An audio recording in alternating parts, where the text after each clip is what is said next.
চলে আসুন কাহারপাড়া, দেখতে পাচ্ছেন কোনো এডিটিং নাই, একবারে স্ন্যাপচ্যাটে কাহারপাড়ার ভিডিও যাচ্ছে।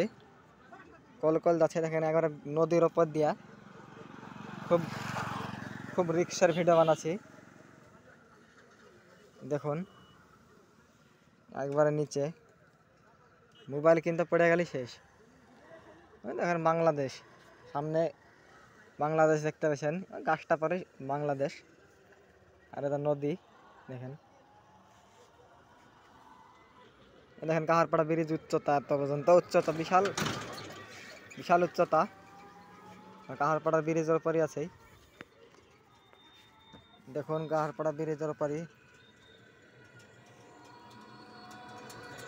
উপরে উঠে কিন্তু ভিডিও করছি, খুব রিক্সার কাজ।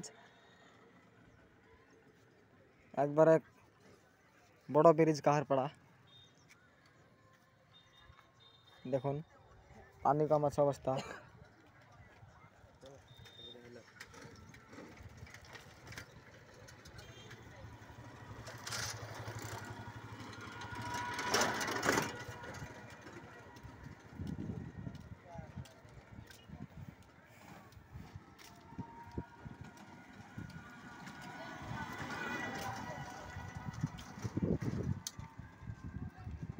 বিরাট বড় কাহারপাড়া, কিন্তু অনেক ভিড়, শুধু গাড়ি ঘোড়া, শুধু গাড়ি ঘোড়া, শুধু গাড়ি ঘোড়া। অনেক সেলফি তুলছে, আমরা ভিডিও শ্যুট করছি, তো মানুষ শ্যুট হচ্ছে এদিকে, আমরা ততক্ষণে ব্লগ ভিডিও করেছি, একটা বানাচ্ছি আপনাদের মাঝে আনন্দ দেওয়ার লেগে। দেখুন